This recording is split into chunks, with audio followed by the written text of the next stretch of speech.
Okay, so this is recording. We're doing today to still catch up to the Amud Yomi. So we are on Ches Amud Aleph. That's what we're going to do today. But we left off on Zion Amud Beis at the two dots, about three lines up, and the wide lines there on Zion Amud Beis. So the Gemara tells us, based on the Mishnah said, "Im Amra Tmeani." If the woman said, after they do the whole procedure, and they're convincing her to admit that she is in fact sinned. So then the Mishnah had told us that there were Shaveres Ksuba. They wrote her a, excuse me, they wrote her a receipt for the Ksuba. Im Amr Tamani, Shaveres Ksuba Saviyetzes. So they write her a receipt and she leaves the marriage. The Gemara tells us as follows. Shamas Mina. So we see from here Kaisvin Shaver, that you write a receipt when it's coming time to pay up for the ksuba. Amarbaya Tinim Mikaras. We should read it not that they write a receipt, but rather we should read it that they rip up the ksuba. In other words, there's a machlekes about whether or not you write a receipt for the ksuba or you rip up the ksuba. Right? The ksuba is essentially an IOU. The husband owes the wife. If the receipt is presented, um, if the husband was given a receipt that he had paid up for the ksuba, so let's say the woman would go to claim in a bezdin or sold the ksuba to somebody else who then went to claim in a bezdin that Reuven owes her the money under the ksuba, so he could produce a receipt. He has something in writing that says that this ksuba is no longer viable IOU because I have a receipt. The other option is to just rip up the ksuba, and if you rip up the ksuba, then you cannot go to another bezdin and say, "Hey, I would like to collect money," because there's no written document. So if the Mishnah is saying that you write a receipt, that sounds like this machlokes is about whether or not you rip up the ksuba or you write a receipt, that we're picking the side that says that you write a receipt. So Abaya says, no, don't read it that way. Just change it to say that you rip up the ksuba. So there's no proof then to the side that says you write the receipt. So Rava says, Amalei Rava v'hasheveres Ketani. How could you just like rewrite the Mishnah and say instead of writing a receipt, now it says rip up the ksuba? The Mishnah is clear. It says write a receipt. It doesn't say rip up the ksuba, so we can't change it.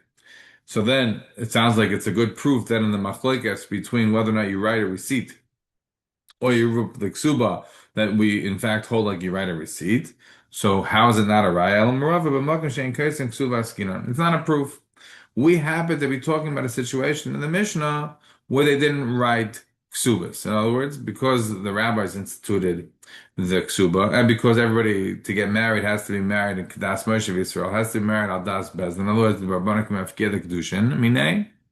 So by definition, even if you never wrote a ksuba, you're still going to owe the money. It doesn't make a difference, right? If a woman is married and she doesn't have a ksuba, she lost a ksuba, whatever it is, you think she's not going to be able to collect the ksuba in court? And if she were to go to a bezdin, of course she is, because the rabbis instituted the law of the ksuba, not the institution of a written contract. The written contract is what gives it the ability to be tracked, to be monitored, to be collected in court, to be collected from the Bailam, the Kuchen, etc.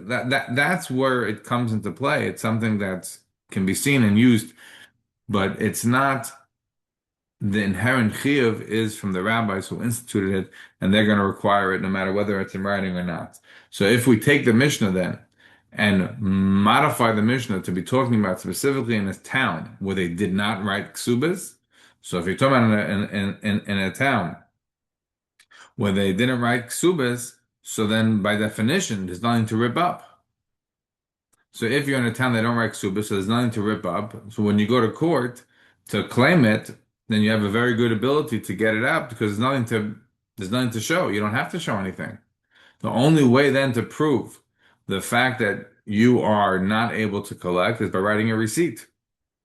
So it comes out then that there's no proof in the machlokes about whether or not you write receipts or you rip up ksubas in a town where they write a ksuba, you wouldn't know. But if you're in a town where they don't write ksubas, then you know for sure you have to write a receipt because otherwise there's no way to prove it. And that's what we have over here. So in terms of the two options the Gemara is giving us, to either pick up Aya's lashon of saying no, don't read sheveres, but rather change the lashon and write mikaras, that you rip it up, to Rava's, who says instead of, we're going to keep the gear says sheveres ksuba, says what it says in the Mishnah, but we're going to now modify the town that we're talking about. And instead of saying we're talking about any town, including towns where they write ksubas, we're saying it's only talking about a town where they don't write ksubas. Well, that by definition means that the only way to prove the fact that you had paid up on the ksuba is by having a receipt. That was then the only way to make this Mishnah sort of work with this girsa without picking a specific side in the machlekes about whether or not in a town where they did write ksubas, do you rip up the ksuba or do you give a receipt? Okay, continues the Mishnah. What happens if the woman said, "V'im amar tahirani"? If the woman said, "I'm in fact tar," so malanoisa l'shari mizrach. Let me bring her up to the eastern gate. The Gemara asks, "Malanoisa hasam kaima." What do you mean you take her up then to the eastern gate? Didn't we open up the Mishnah? And didn't the Mishnah tell us hayu malanoisa l'bezdin hagadol shebushalayim? Right, they took her initially to the little bezdin. The little bezdin sent Talmidei Chachamim. They accompanied her to where? They accompanied her to Yerushalayim, to the Bezdin Agadol. So if they already accompanied to the Bezdin Agadol, and she's already up there, then what do you mean now when you say that, if she says that, in fact, she's going to be drinking, she's tar, so Malan Oisel Shar, Mizav Shah, Pesach Shar, Nikanor. What do you mean? She's already there. She's already there. They've already been doing the process with her. She's already up there. Says the Gemara, as we now are on Ches Amud Aleph, the maskinon law, machdinon law kedeli yagea. That there's a new aspect here that we're drilling in. That's part of the iyom that we're doing on her. Remember that the whole idea prior to writing the Megillah and erasing it in the water is to make sure that she doesn't drink. Unless she's 100% convinced that she's really tar, she really can try to convince her that she shouldn't drink, so that the name of Hashem shouldn't be erased. And the way you do so is impact by humiliating her, by telling her, as we said in the Mishnah, right? You did all these terrible things. You hang out the wrong crowds, etc., etc. We removed certain parts of her clothing. We unplaited her hair. All the things that we did in order to get her to convince her not to drink. So among the things that we do is we also drag her around, right? We tie her out, right? This is like a great tool that it's not only used by the rabbis in the times of the Sotah. It's used to this very day by the CIA, and I'm sure other spy agencies, right? The Mossad, others they interrogate. They're not supposed to be using physical coercion. What they do is they do sleep deprivation, right? They make people very tired. People, when they just begging to be let alone, they'll say a lot of things. Maybe sometimes they say too much. It's not even trustworthy, but deprivation of sleep, making people uncomfortable, is a way to get out the truth. And so over here, what we're doing is, yes, she's already up at the Beis Haggadah, she's already by the Lishkas Hagazas, but now we're moving her around, now to Shar Nikanor. And so the Gemara says, the maskin lo machtin lo k'dei le'yagea, right? We're moving her around back and forth, up and down, to get her tired. B'kol ha'rabayos, Rashi says, in order to get her tired and concerned, and eventually, hopefully, to admit. The Tanya of Shimon Elazar, Omer beis the Messiah Sa'edim Himokim Himokim Gdei Shetidrach Daitan Aleim V'Yachsu B'Hem. Same thing is true when it comes by Edis Nefashis, that we try to make the Edim be thinking twice, and potentially recanting their testimony if it involves taking the life of another. And what we do there is, again, we ask them lots of questions, but also there we try to tire them out of it, to get them to be in a place where they'd be more susceptible to saying what the actual truth was. And we take it to this place called Sha'ar Nikanor, which we already explained when we were doing Zayin Amud Aleph. There was a halal over there, a space that was not mikudash. There, the Mitzaris and the Yoldos and the Sotah would go, and that would be considered enough of Fnei Hashem, even if it wasn't necessarily have the kedusha of the Hazara, and it was sort of close enough that that the people who had to be in Azar were able to do what they had to do, and people who had to be outside Azar were able to be outside, and that's where you took the Sotah. So the Gemara says, Bishlama Sotah Tichsiv Hem Nakenas Ishav Hashem. It makes sense that the Sotah was brought over here because by the Sotah it says that we have to stand her up before Hashem. So the pasuk uses the lashon of Lifnei Hashem, Lifnei Hashem. So it has to be as close to Hashem as possible. And by putting it by the Shainikna, where it's right next to the Azar, with the Kedusha of the Azar, that would be sufficient. Mitzvah Nami, this even makes sense by the Mitzvah also, because the Pasuk says, V'hem ha'keina mitaher, is ha'ish ha'mitaher v'yisam l'fnei Hashem, Pesach HaYom. Again, it says over there, similar. So it makes sense that the Mitzvah also is required to stand in that place. Eliyolis my taima. What's the reason why the Yoledes, when a woman gives birth, that she also has to stand l'fnei Hashem, that she has to stand in this area of Shar Nikanar? So the Gemara explains, Ilemo mishum da'asoyin v'kaimin akarban nahu. If you think it's because of the fact that they have to stand over the carbon, how we already had this in Tainus. If you remember the Gemara Tainus Chav Zayin, the Tanya, in carbon shel adam karv ela imkain oimed al gabav, that a person's carbon is not to be brought unless they're standing on top of it. That's why we have the Mamades that were instituted. We learned all about them, right? They had the Anshe Maimed, they were made up of Kahanim Levim Yisraelim, essentially representing all the people for the public karbanis, the carbon tzibor, right, the daily talmud. So they had the Anshe Maimed over there. We learned about the lanings that they had, the types of daven they did, etc.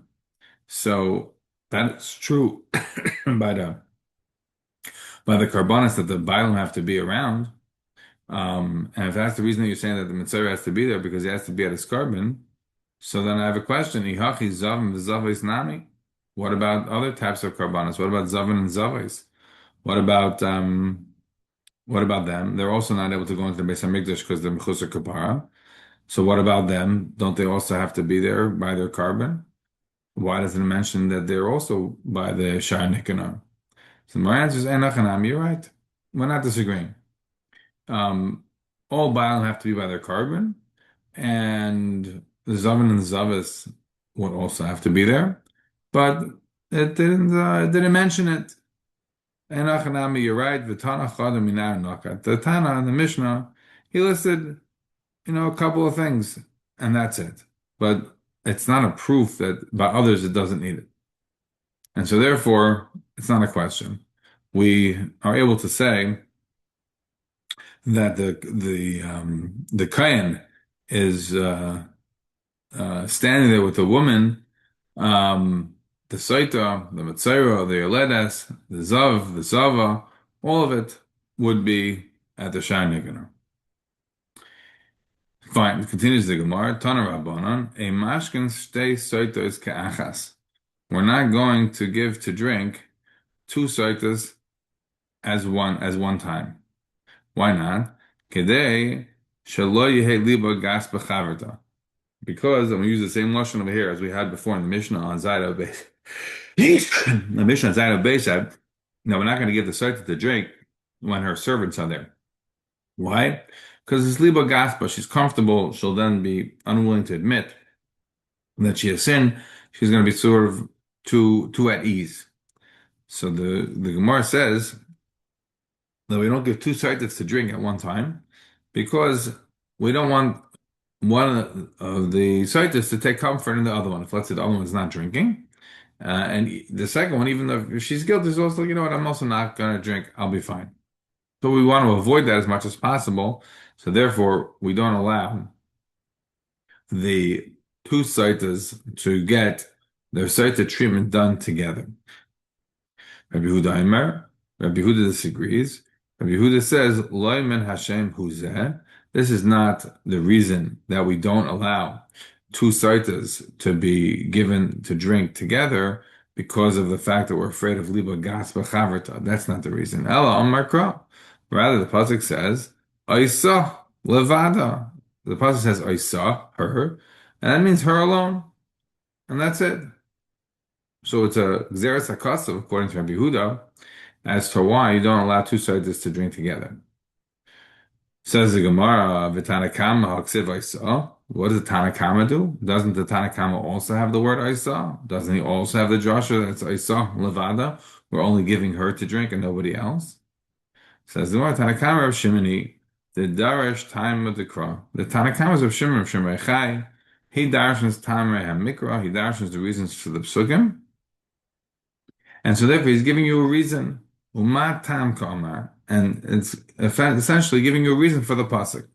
In other words, matam oisach levada. Why does the Torah say that you have to drink her oisach, and we darshan out levada only her and her alone? Kadesh lo yeheh liba gas b'chaverta, because she shouldn't have her heart too full, too comfortable, too at ease with the fact that she sees her friend there who's not drinking. So what it comes out then is that according to Yehuda, Ziyas Hakas of Isah Levada. According to Shimon, Ziyas Hakas of Isah Levada. But according to Shimon, Isah Levada is not just telling you like a chayk. It's a reason. There's a reason for this. The reason is because Shdei Shlei Liba Gas B'Chaverta. Says the Gemara, My Beinayu. What's the nafkamina between them? Ike Beinayu Reisesas. Right, the nafkamina is if the woman is clearly very nervous. If the woman is very, very nervous, so it's very hard to make the argument that she is, if there's another side to there, that she's taking comfort, sukkar, calm, and getting at ease with the fact that the other one's not drinking. Because you see, she's frightened, she's shaking like a leaf. In that situation, to make the argument that you shouldn't be able to give both sodas to drink at the same time, because this liba gas v'chaverta is not tenable. So according to Reb Shimon, you wouldn't be able to give it a drink, but the according to the opinion of Rabbi Yehuda, there's a cause of in the chavashus lahar acharel, we're not going to make any distinctions whether the woman is calm and composed or frightening and shaking. It doesn't make a difference. In any event, we're never going to allow two sotahs to be given to drink together at the same time. So at this stage of the Gemara, we let's just finish. We have a lot to say, but we'll just finish up on the Gemara here first. So the Gemara says, "V'riseses mimem hashkin." When it comes to somebody who is shaking like a leaf, we are gonna, in fact, let this woman to drink. And according to Reb Shimon, who holds that with dashing time to crow, so if the woman is very frightened and would not have to be worried about liba gas b'chaverta, so now we're going to give her a drink. So the first woman can drink and the second woman can drink, and it's no problem. Don't we know that you're not supposed to make mitzvahs like one to the other? You're not supposed to make them like a package deal, 2 for 1. Why? Because Rashi says over a number of places, because it's daima lo kamasui. Rashbam also Psachim. It seems like a burden when you try to get 2 for 1 mitzvahs. The Tanan a mashkin she seitis ka'achas ve'emitar shnei mitzaron ka'achas. You're not supposed to give to drink 2 sotahs together, or be mitar 2 mitzaros together. Bein roitzin shnei avadim ka'achas. You're not supposed to drill the hole in the ear of the mitzar of the Eved Ivri together. Bein arfin shnei agolas ka'achas v'chas shalom. Somebody, 2 people died, and it says you couldn't measure. You don't do 2 eglar rufas together as one. Levish ain't nice mitzvahs chavilas, because you don't make mitzvahs into like package deals. So if that's the case, then what's the big answer that we're giving between Reb Shimon and Reb Yehuda? Even according to Reb Shimon, that who darshans time of the crop, and if you have a woman who's really very ill at ease, very, very discomforted, very uncomfortable, that if there was another side with her, we would give them both to drink at the same time, because we're not have to be worried about liba gas b'chaverta. But they have another problem of enais and Mrs. Chavilas.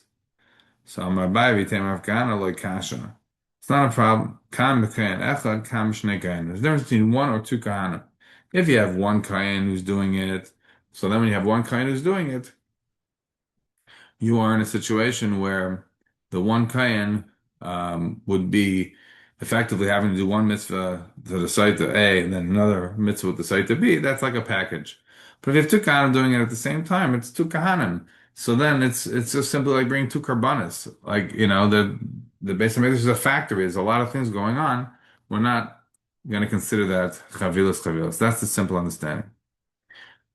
So let's go through some of the issues here in this Gemara. Number one, the first thing to point out, as Rabbi Akiva already notes in the Gilin Hashas, is that there's no actual pasuk that says I saw, and we darshan I saw levada. It doesn't say v'hishka I saw. It says v'hishka samayim v'hayisaim nitma'a. It doesn't say I saw. So the Gemara is acting as though it says I saw, which is very fascinating, but it doesn't actually say it. If you go back to Nedarim, when I in Gimel Amud Aleph, over there it's clear that the as the Ran there mentions that we're learning it out from the fact that the puzzle is v'hishkas hamayim and under the hay is like a mapik hay, that we learn out from there that it's as though it said v'hishka isa. And that would be the understanding then of this Gemara about how it says isa without saying v'hishka, which is the actual pasuk, because it sort of seen the word isa in the fact that there was a mapik hay in the word v'hishka. That is the approach of the Ran. If, however, you look in the Tosefta, in Parak Aleph, in Sotah, the Tosefta in Sotah, Parak Aleph Halacha Daled, the Tosefta says that the makar is not from this pasuk. The makar is actually from the pasuk is v'hikriv Isa hakahin, right? Which is mashma Isa levada. Maybe that is the connection. Over here, the Gemara just tells us Isa, doesn't tell us what the word before it is. So over here was not clear. But maybe it's come from a Hikr Vaisa, maybe we come to Tosefta, that would sort of work out. Interestingly, if you look in the Rambam writes that he uses a different pasuk. The Rambam's pasuk is Vehemed Isa Hakayin. So the pasuk of Vehemed Isa Hakayin, if that's the Isa that's being dashed, so then it becomes Isa Levad. Doesn't fit with the Tosefta. But and it's not the word v'hishka as it is in the Dharm, but maybe the Ram had a different pasuk. There are those that want to change the Gilin Hashas and the long Gilin Hashas here on the bottom. The Rabbi Akiva brings down that there's in the Shir Knesset Haggadah, he says that you have to change the pasuk that the Rambam brings. If I'm vehemet, I saw the v'hikr I saw. If that's the case, then that would go well with the Tosefta, and that would be the I saw over here. If that would be the I saw over here, then that would be different than the Gemara in Nedarim on Ayin Gimel, because over there it's clear that it's Vehishka. Over there in Nedarim, it's clear that it's Vehishka, and therefore, since it's Vehishka, so then you have to rely on the Ran, that since there's the Mafik Hey, the Vehishka is what we are learning it out of. But over there, it's very clear. It says Vehishka, Isa Levada. Right, we're learning it out from Vehishka, the fact that it's only her. But here it doesn't mean Vehishka. Here it just says Isa. So over here, we have to either go with the fact that it's the Rambam Tosefta and it says Vehikra Vaisa, or Vehemida says the way the Rambam writes it without changing the Lashon according to Shir Knesset Haggadah, or we're going to have to say that the Gemara is saying, even though Mamash uses a Lashon of Amakra, that it was basing it on the fact that you already learned what we saw in the Dharm. All right, that's point number one. Point number two, we said in the Gemara here that we're not doing mitzvahs chavilas. You're not supposed to make the mitzvahs into packages that you just try to run through and beat to design, and that's not the way to do it. I sent a decent amount about this back in Brachas on the Gemara and Lamed Tesam and Beis. And over there, I tried to come up with the Yisaid. Whether the Yisaid was Itzkalton or not, I'm not sure. But the Yisaid I wanted to say over there was that there's a difference between when you are going and searching after a mitzvah to try to be Yaitse Zayin, a bunch of mitzvahs at one time, versus when mitzvahs come to you at one time.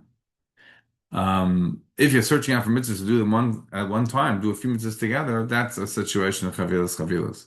But if mitzvahs find you, then that's not a situation of mitzvahs chavilas, because then you have mitzvahs that are coming by, that you have to be done or potentially could be lost. So that's why you're doing them. But you're not actively searching them, creating them, and trying to do them as trying to get it all in one go. That was the distinction I tried to make over there, and it may or may not be Eitzkalten. Let's now focus a little bit on the Gemara over here for a second. The Gemara over here tells us that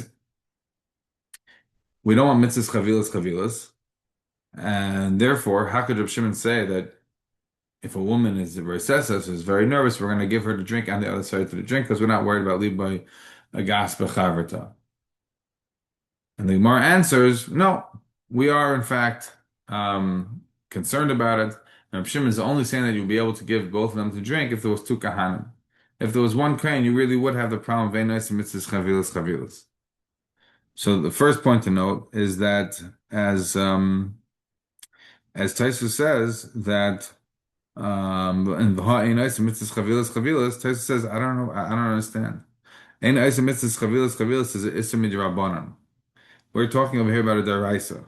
How could you have this sort of reason, a strong one that it is, but it's a Darabanan reason, um, come along and knock off this drinking of the Sotah, which is a Daraisa. And that's what it says in Vaha Einos Mitzvahs Chavilas. Tema my park, all Einos Mitzvahs Chavilas. Like El Issa de Rabbanan. Mishun the Mechse like Kamasoi. Venu Pligi Bikroi. We're dealing with Psukim here. We're dealing with the Torah, with the Daraisa situation. Tez doesn't give an answer. It's a strong question to open up this topic. The Kiveger here brings down the Magen Avram. He doesn't explain the Magen Avram, but the Magen Avram inside, if you look at the Magen Avram, they're in Sim Kufim Zayin, Sifka and Yud Aleph. The Magen Avram wants to make a distinction here between Rashi and the Rambam in terms of how they understood this issue of chavilas. According to Rashi, the issue is if it's one kain who's doing two jobs. But if it's two kahanim doing two soitas, at the same time, there's no issue of chavilas. If you look in the Rambam, when the Rambam brings down the halacha, the Rambam brings down the halacha as a mashkin say soitas ka'achas, and doesn't say anything about one or two kahanim. That is to say that it sounds like according to the Rambam, even if there was two kahanim, you're not going to do the drinkings at the same time because vein oisim mitzvahs chavilas. Says the Magen Avram. The Rambam understood the Gemara differently than the way Rashi did. According to the Rambam, the mitzvahs chavilas is an issue if there's two kahanim giving two sides to drink at the same time. But one kain who would be giving one side to the drink and then another side to the drink, that wouldn't be chavilas. Because that's not at the same time. That's b'zeh achar zeh. That's the opinion of the Rambam, according to the Magen Avram. If this is correct, I was bothered by another Rambam. The Rambam writes in Hilchos Ishus, the Rambam writes over there in Hilchos Ishus that a man is able to get married to even 100 women. I don't mean it as a halacha. A man shouldn't be marrying, today more than one, more than four, more than a king, more than 18, whatever it is. But the Rambam writes, if a man was marrying 100 women, he can marry them all b'vasa achas. Right? B'yom echad b'vasa achas, marry them all at one time. The simcha for each one is separate, but the marriage, the erisin, is able to take place all at one time. Now the Rambam writes in Perek Yud in Hilchos Ishus halacha Yud Gimel. Why doesn't he have the problem with mitzvahs chavilas? So in the Shas Shus of Divrei Makiel Chelik Aleph Siman Samach Tes tries to make the following distinction. He says that the first woman that he married would be a mitzvah, but the rest of them are rishos. So ein oisim mitzvahs chavilas is only about mitzvahs. But the second one that you marry is not a mitzvah, it's just a rishos, so there's no issue of chavilas. Now I don't understand Pasha the words that he's saying. It would seem to me that in fact there is a difference, but that's not the difference. Why? Because the Rambam, right, very famously has a position, not everybody necessarily agrees with the Rambam, has a position of getting married itself. The Sefer Mitzvahs and Mitzvah Reishud Gimel, the Rambam holds that if you're getting married alone is a mitzvah daraisa. Right? Getting married is a mitzvah. The Rambam doesn't qualify the getting married only to one wife as a mitzvah, the second wife is not a mitzvah. You might want to say well, what the different Makil is trying to say is that if you're not married at all, then getting married to one, that's like a mitzvah chiyuvis. But getting married to the second or the third or the 15th, that's a mitzvah kiyumis. You don't have to, but it's still a mitzvah. Maybe. I'm not sure. That's not what he says. His lashon is that it's a rishus. It would seem to me, Pasha, from reading Rambam, that there is a mitzvah. Every woman that you marry is a mitzvah. So if every woman that you marry is a mitzvah, and right, and because getting married is a mitzvah according to the way the Rambam learns, so then why isn't it a situation of Einas mitzvahs chavilas chavilas? You're marrying so many. So it seems to me that the Rambam should have this problem. The way the Magen Avraham is learning it, that if a man is one kain is going to do two saitas one after the other, so there's no issue at all, right? It's not considered chavilas chavilas. But if let's say one kain was somehow able to do it at the same time, right? Of like the same way that two kahanim were giving the drink at the same time, then presumably it would be an issue of chavilas chavilas. So if this man is getting married to all of them at one time, he is able to do it, this mitzvah, and I'll do it all at one time, even though clearly he's doing it because he wants to try to get as many, in one shot, right? To only have to pay the caterer one time. And isn't that by definition of a situation of being isim mitzvahs chavilas chavilas? The only answer I have for the Rambam is either what I said previously in the beginning, what I mentioned then in brachas, which is maybe there was a notion that if the person, you know, sort of came upon a mitzvah that was going to pass him by, and if he didn't do it, so then it's not a situation of chavidas chavidas. But if he arranged it, then it would be. It's hard to believe that a man arranged 100 women to get married to him at one time, and that it was like he was afraid that he was going to lose the opportunity. No, he clearly sat there and arranged, and they got everybody together and logistics and all of that. Because it was much cheaper that way, which is literally the situation of mitzvahs chavilas chavilas. So I think if we're going to go again with the Magen Avraham issue in terms of how he understands the the Rambam, which is things being done at the same time, that's when you have the problem. Even if you have two comments, that's when the problem is. So I think over here you for sure have that problem, and so we have a bit of a tzarichin on the Rambam to understand why it is not considered chavilas in the case of getting married. And don't tell me that the answer is because the mitzvah of simcha that has to be done separately with each woman. That's not the mitzvah of marriage. It's a separate mitzvah. Ram counts as a separate mitzvah. So that can't be the answer. So you have a bit of a tzarchi here on the Rambam. Um, so that was one point I wanted to mention. The second point, or third, I don't remember how many points we mentioned so far, is that we're talking about Rav Shimon who's darshan time in the Mikra. When you darshan time in the Mikra, it's a very dangerous business. Right, the Torah tells us, it's actually, when I'm recording it, Parsha Shoftim is coming up. It's actually literally in this week's Parsha. Pasuk says that the person who's going to be the Melech is Lo Yarbo Lo Noshim, Lo Yosur Lo Vavoy, right? Lo Yarbo Lo Susim, Lo Yosher Sam Mitzrayim, Lo Man Harbor Sus.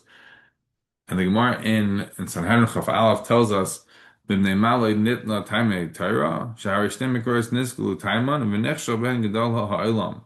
And who is that? Shlomo Melech. Right? Shlomo Melech said that I can marry many women and it's not going to turn my heart. I can have many horses, I'm not going to go down to Mitzrayim. And it was wrong. So it's a dangerous business, the Talmud Torah. What's the dangerous business of the Talmud Torah? Is that you end up looking at something and saying, well, if the Torah did it for this reason, then this shouldn't apply. We know all the Gemara and Brachos, Lam and Gimel about, if you're going to say a couple weeks, next week's Parsha, the Torah is so sort of nice and sweet to the bird, rachamim, etc. Oh, so you're not supposed to daven like that, right?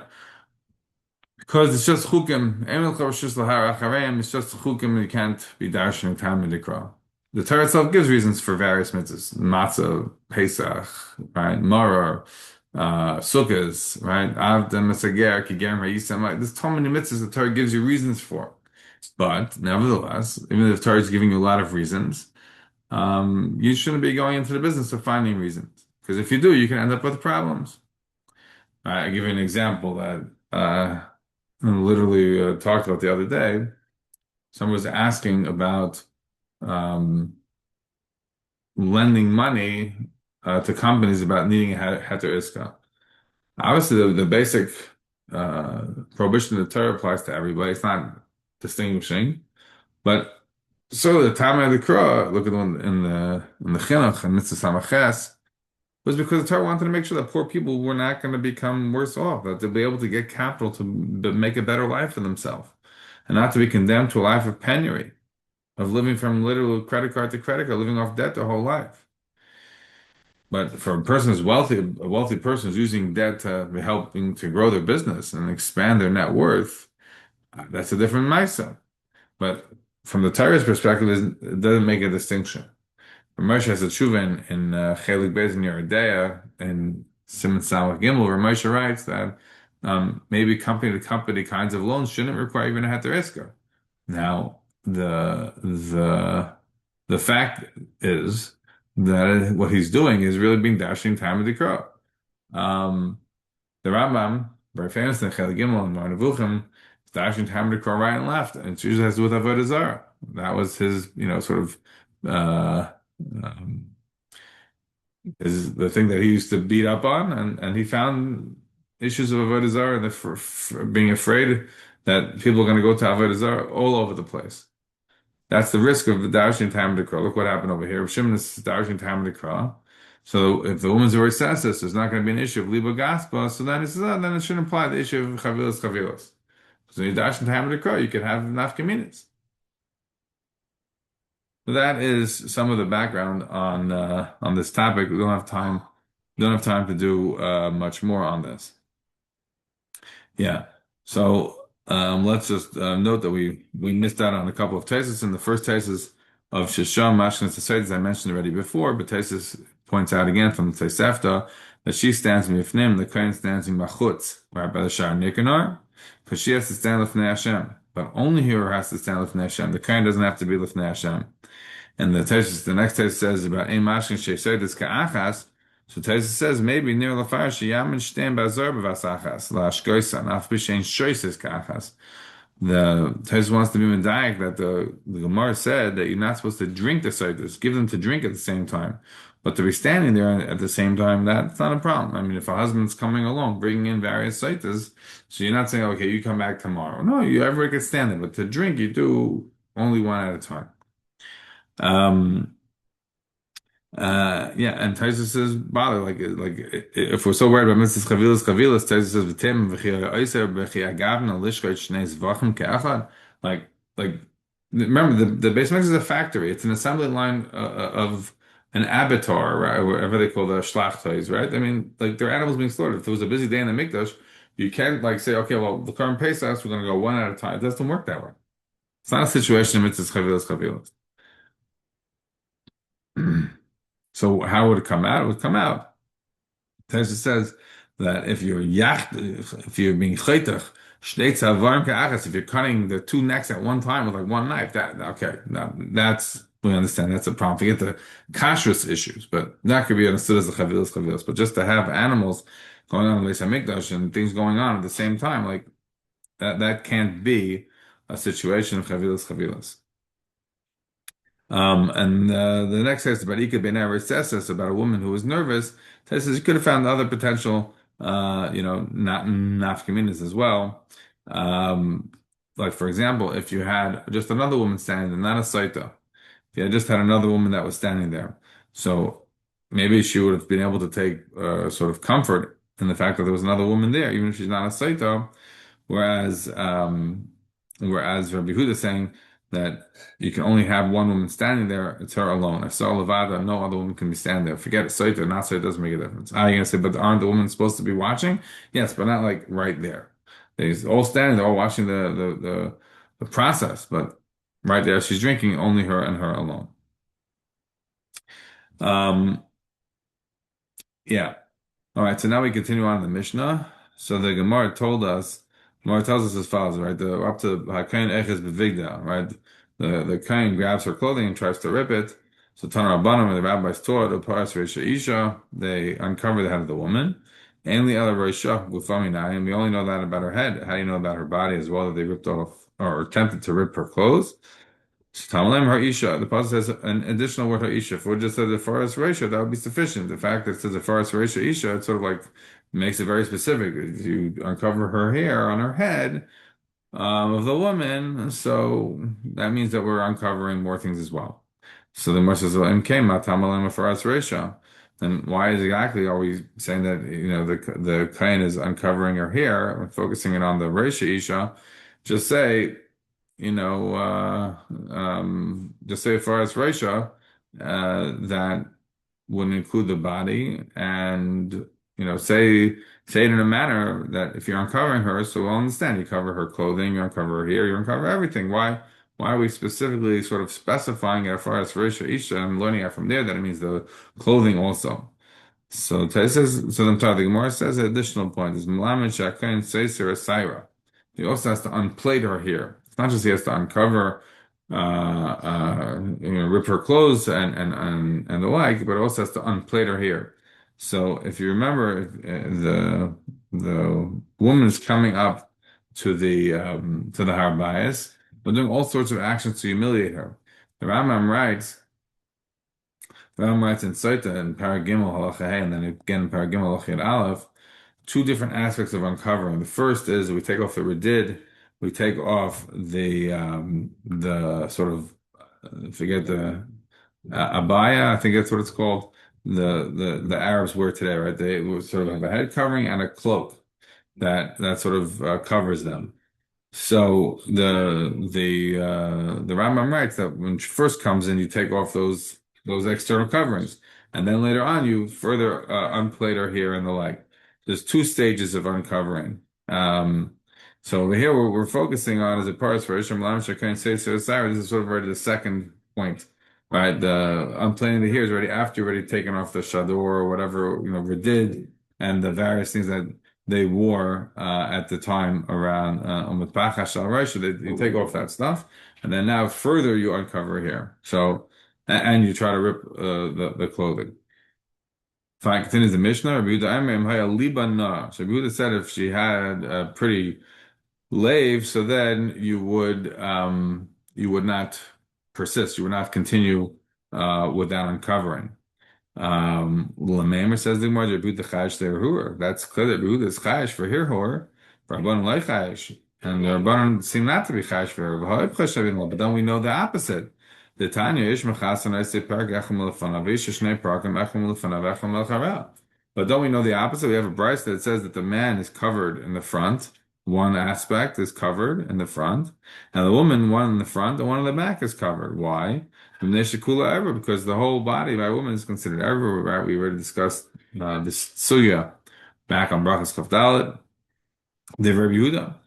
So over here you see that according to the Rabbi Yehuda, you cover a bit of the woman. The Racham say no, the woman doesn't get uncovered at all. When she gets skila, she's covered. So you see the Chacham are chayish for her, and Rabbi Yehuda is not. And yet over here we see the opposite, where the Rabbi Yehuda is chayish for her, whereas he wasn't by skila. So says the Gemara, why is Rabbi Yehuda over here concerned for her, but not over there by skila? Shema takes the business like because we don't know at the end of the day the woman's going to die. Maybe the woman's going to live. She's going to survive past the Sotah process. So she survives past the Sotah process. She's garba perfect guna. The perfect guna, as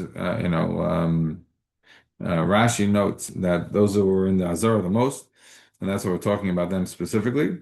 But in theory, it could be others that were around as well.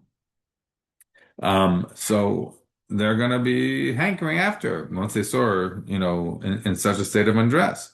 And she survives. They're going to be, it's like literally defeating the purpose of like what happens to the side. She was hanging out with men. Now she's going to be hanging out with more men. So that's why Rabbi Yehuda is chayish for her. If she's going to, he's not chayish for her initially. But once you check and you say, oh, there's what to be attractive over here, so then we aren't going to further uncover her. So he's chash for her because she's going to survive and they're going to be chasing after. But Hassam, by the case of Skila, the reason why he's not chash for her and left the woman be, naked except for the front and back to be covered in the private areas. Why? Because Hassam over there, ki mikdali, have to change the gears. So over there she's going to die. So over there if she's not coming out alive, so what's there to be afraid of? And if you're going to ask us, and if you can say, well, maybe the fact that they've seen her, dying is going to attract them so much that they're going to be interested in someone else. No, Amar Rava Gemiri the Ein Yitzhar Shel El Mashen Evrayis. Rava taught us that her eyes. I'm sorry, Rava taught us that the Yitzhar is not going to be shaylet except for the eye see, except for what the eyes see. In other words, that if they're attracted to her, as she's being stoned, it's only going to stay there. It's not going to be going to somebody else. So we don't have to be worried about here or over there because she's not going to be around anymore. Whereas by the side that since it's possible she'll survive and she'll be around, so they can still be chasing her. We don't want that to happen. So I have a Pashut Kasha on this Gemara. My Pashut Kasha on this Gemara is that we literally have a Gemara.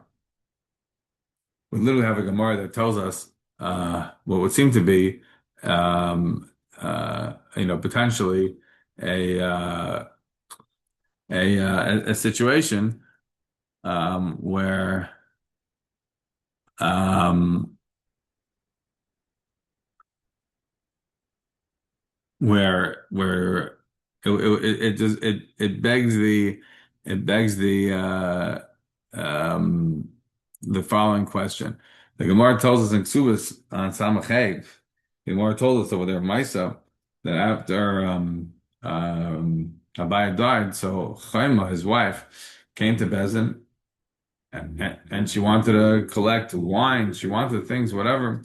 And Rav was like, no, I know that Abaye didn't drink. She says, wait till we drank a ton.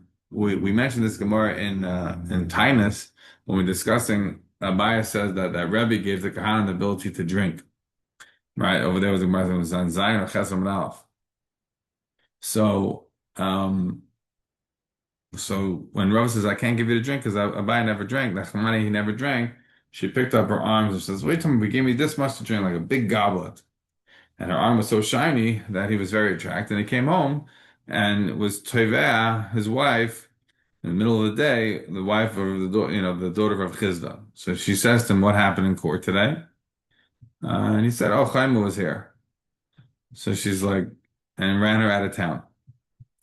What is that? That's literally the situation of this. Right? The fact you're attracted to one person you're going to see, that's going to not make you attracted to somebody else.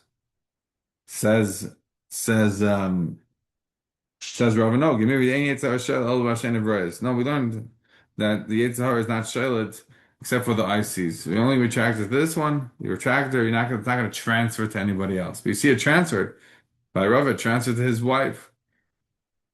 So how could Rav say this? Therefore, I'd like to suggest to you that that's the reason for the Girsa being changed over here. It's not just because Rabbah said over the Maisa, right? If you look in the Sarah Gemara, it says B'Sanhedrin Isa Rabbah. I think it makes more sense just because Rav himself would not be able to say this because he himself had a Maisa Fakert. Just to add in the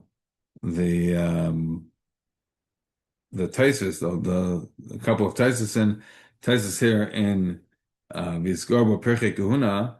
So Taisus says that in the Sifrei, it's clear that we uncover the head of the woman, right? And we put some sort of a curtain there, and the kohen turns around in order to make the mitzvah priya, but not that he should be seeing her. And Taisus is asking, so if Reb is chayish for hirhur, why doesn't the other kohen do it the way the Yerushalmi mentions? Taisus says no. If that's how they did it, then it wouldn't be menavel her so much. It's not going to get what we want, which is her to be in a susceptible place, in a place where she's so worried that she's going to end up saying that she doesn't want to drink, and therefore to get out of erasing Hashem's name. And since it won't be so humiliating and so embarrassing, it won't work. So that's why we don't suggest what the Yerushalmi suggests. Also, the last test of Gemiri Ein Yitzhar Shel El Mashen Evrayis. So Taisus says that when somebody sees an erva pamachas shuv mahar acharei la'olam filu shlev b'fanav. When you see one time, you can be mahar on that thing, even if it's not in front of you forever. But to see the neskelas aruma, that's not going to follow with you, right? Ena mahar acheres. It's not going to cause you to go after anybody else. That is the word of, I think, Rab. All right, we have to stop over here and continue with the rest of the Gemara on the next class.